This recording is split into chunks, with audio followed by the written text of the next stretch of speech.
Hello students, good morning to all of you. Class 12th chapter Chemical Kinetics. So in the last lecture we have discussed about the rate of reaction or rate of disappearance of reactant or appearance of product. Clear?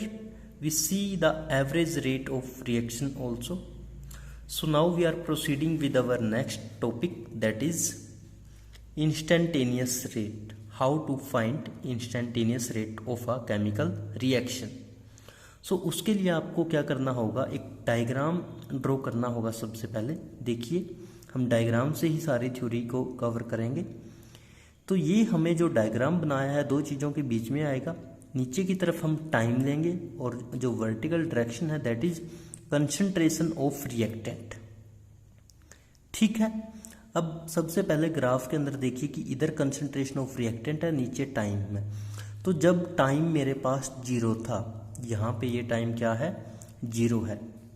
तो जब time कहता है 0 था तो उस दौरान reactant की concentration बिल्कुल हाई वैल्यू के ऊपर थी, बिल्कुल पीक उसकी हाई थी। लेकिन जैसे जैसे टाइम क्या हुआ, आगे बढ़ता गया, तो देखिए जो ग्राफ है वो कहाँ आता गया, यानी कि जो उसकी कंसंट्रेशन है वो एक हिसाब से नीचे की तरफ आती गई। ये नीचे की तरफ आई आई आई और एक टाइम ऐसा आ गया कि इसकी जो कंसंट्रेशन है, इसका मतलब रिएक्टेंट की कंसंट्रेशन क्या हो गई, बिल्कुल ही टाइम के पैरेलल चलने लग गई। क्लियर? तो अभी तक सिर्फ क्या देखा है कि टाइम के साथ साथ रिएक्टेंट की जो कंसंट्रेशन है वो डिक्रीज हो रही है, जिसकी वजह से जो डायग्राम है वो ऐसा है। क्लियर? फिर कहता है, अगर हम इस डायग्राम के अंदर कहता आप लोगों को इंस्टेंटेनियस रेट ऑफ रिएक्शन को फाइंड आउट करना हो तो कैसे करेंगे। अब सबसे पहले समझो कि इंस्टेंटेनियस रेट ऑफ रिएक्शन होता क्या है। इंस्टेंटेनियस का मतलब है स्टूडेंट्स कि आपको एकदम से कोई बोल दे कि मेरे को इस पॉइंट पे अभी रेट बताओ रिएक्शन का क्या होगा, तो उस दौरान आप जो रेट की वैल्यू निकालोगे that is instantaneous rate of a chemical balanced equation. ठीक है, सो देखिए उसके लिए आपको क्या करना है, बिल्कुल छोटा सा मेथड है। जो हमारा ये डायग्राम था इसके ऊपर फर्स्टली आप एक टेंजेंट ड्रॉ करिए। ये जो रेड आप लोगों को दिख रही है ये हमने एक टेंजेंट ड्रॉ कर दी इस डायग्राम में। ठीक है, इस टेंजेंट का जो फर्स्ट पॉइंट है उसको हम नीचे की तरफ डॉटेड लेके जाएंगे, जो हमें बताएगा टाइम t2। उसके बाद हमारी जो ये लाइन थी डायग्राम की, इसी को आगे तरफ देखेंगे जहां से ये बिल्कुल डिक्रीज होना स्टार्ट हुई थी। यहां तक जो वैल्यू थी ऑलमोस्ट फिर भी 0 नहीं, वो थी मतलब 0 से बहुत ज़्यादा हाई वैल्यू थी, क्योंकि यहाँ पे है ना 0 तो हमारा, तो यहाँ तो बहुत ज़्यादा हाई है, इसका मतलब तो बिल्कुल पीक तो ये है, पीक से थोड़े नीचे पहुँचे थे। तो कहता एक वो पॉइंट लेंगे जहाँ पे क्या है, ये जो डायग्राम है नीचे की तरफ इसकी जो कंसंट्रेशन है वो जाना स्टार्ट हुई थी। तो ये लिया हमने वो पॉइंट। इस पॉइंट का नाम क्या होगा बच्चे, इस पॉइंट का नाम होगा C1। C1 क्यों, क्योंकि कंसंट्रेशन के ही डायग्राम है ये, तो इस फर्स्ट पॉइंट है तो इसका नाम लिख दिया मैंने C1 पॉइंट।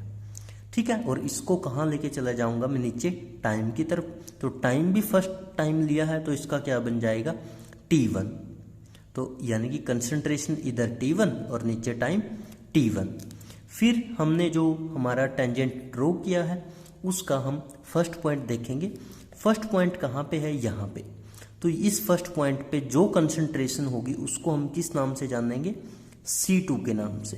तो यानी कि इसको मैं डॉटेड आगे की तरफ लेके चला गया, यानी कि उस दौरान जितनी कंसंट्रेशन होगी दैट इज C2, और उस दौरान जितना टाइम होगा तो उसको नीचे की तरफ रेड डॉटेड लेके गए हुए हैं, वो टाइम कितना होगा दैट इज T2।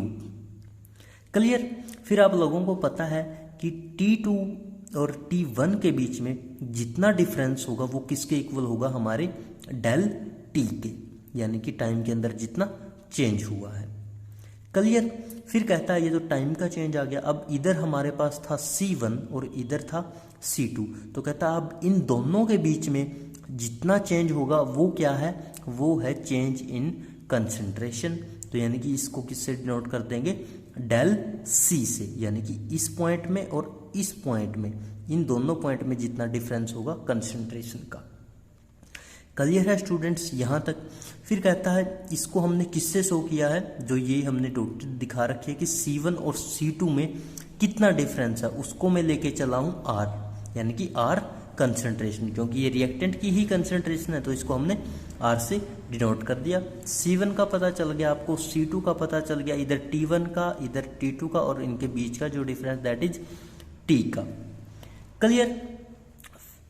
उसके बाद अब हमें निकालना क्या है, बट हमें निकालना है इंस्टेंटेनियस रेट। अब देखिए जो टेंजेंट ड्रॉ की थी उस टेंजेंट पे इधर परपेंडिकुलर हो जाएगा और नीचे की तरफ हॉरिजॉन्टल। सो हम एक छोटा सा ट्रायंगल बना लेंगे यहाँ पे। ये ट्रायंगल बनाया और मान लेते हैं कि मेरे को इस पॉइंट के ऊपर क्या बताना है, रिएक्शन का रेट बताना है। तो इस पॉइंट पे इसी वजह से मैंने शो किया है कि ये लाइन क्या शो कर रही है। देखिए यहाँ पे लिखा हुआ है कि आर इंस्टेंटेनियस, कि इस पॉइंट पे आपको क्या बताना है, जो जहाँ से रेड है ये एरिया, इस पॉइंट में बताना है आपको इंस्टेंटेनियस रेट, यानी कि जिसने भी पूछा है वो इस दौरान पूछा है। ठीक है। सो इंस्टेंटेनियस रेट हम निकाल लेंगे। उसके बाद इसने यहाँ पे एक चीज शो की है, डी आर स्क्वायर ब्रैकेट के अंदर बंद है, जो ये वाली हमारी वैल्यू है टेंजेंट के जो साथ में वर्टिकल पोर्शन है। ठीक है। ये क्या होगा, डी आर। डी का मतलब क्या होता है बच्चे, थोड़ा सा चेंज होना। एक हम डेल लिखते हैं, जैसे हम ऐसे लिख देते हैं, और एक हम डी लिखते हैं। तो ये तो हमारा चेंज हो गया, और ये होता है बिल्कुल जब थोड़ा सा ही चेंज हो उसके अंदर। ठीक है। तो ये हो गया आर इंस्टेंटेनियस, ये डी आर। अब देखिए, अब आप लोगों ने कल पढ़ा था एवरेज रेट ऑफ रिएक्शन। तो एवरेज रेट ऑफ रिएक्शन पहले तो कैसे लिखेंगे, पहले तो हम एवरेज ही निकाल देंगे किसी भी चीज की, उसके बाद हम आगे बढ़ेंगे।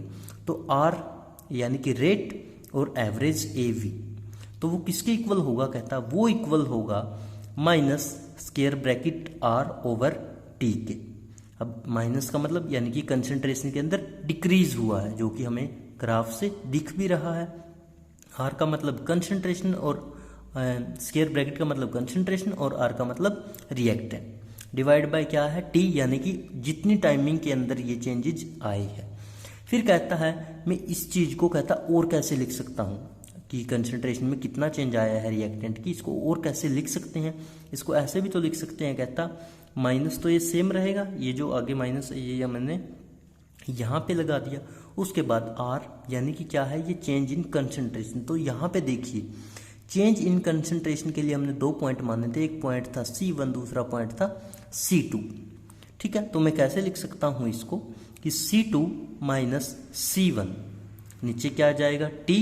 T क्या था अब मेरा, इधर देखो T2 और T1 में जितना डिफरेंस होगा उसको मैंने पहले ही किससे शो किया था, T से। तो इसको कैसे लिख सकते हैं अब T को, T2 माइनस T1। तो यानी कि ये अब क्या निकल के आ गया हमारे पास, ये आया है रेट एवरेज। ठीक है। या फिर ऐसे बोल दो कि average rate of a chemical reaction. Average rate निकल के आ गया कि जितना चेंज था, और फिर उस चेंज को जिस सिंबल से शो किया हुआ था वो हमने लिख दिए। उसके बाद कहता है अब निकाल लेंगे हम लोग आर इंस्टेंटेनियस, यानी कि एकदम एट ए टाइम पे एक पॉइंट के ऊपर जब बोल देंगे तो उसके लिए कैसे होगा, कहता is equal to R instantaneous minus D change in concentration over D T. अब यहाँ पे देखिए क्या है, इसमें और इसमें डिफरेंस क्या है।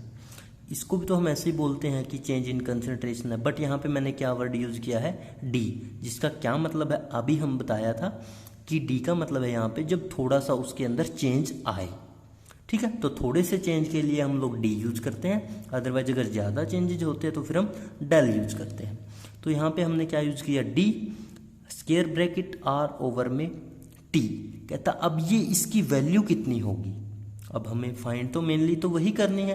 कहता इसकी वैल्यू होगी नेगेटिव स्लोप। आप लोगों को इसमें स्लोप दिख रही है, स्लोप कहाँ पे है, तो कहता वो क्या होगी, नेगेटिव। और ये क्या निकल जाएगा हमारे पास, इसे हम बोल देंगे आर इंस्टेंटेनियस, यानी कि रेट एट इंस्टेंटेनियस टाइम के ऊपर ऑफ अ केमिकल रिएक्शन।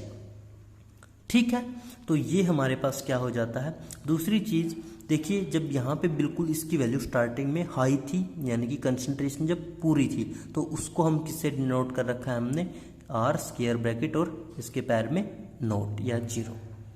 ठीक है, तो यानी कि स्टार्टिंग में उसकी कंसंट्रेशन ये थी और लास्ट में जाके देखिए टाइम के बिल्कुल पैरेलल होगी, तो थोड़ी सी वैल्यू बच गई सिर्फ कंसंट्रेशन की। सो इसी वजह से हम बोलते हैं कि टाइम के साथ साथ रिएक्टेंट की कंसंट्रेशन में चेंज आ जाता है और वो रिएक्टेंट कन्वर्ट हो जाता है प्रोडक्ट के अंदर।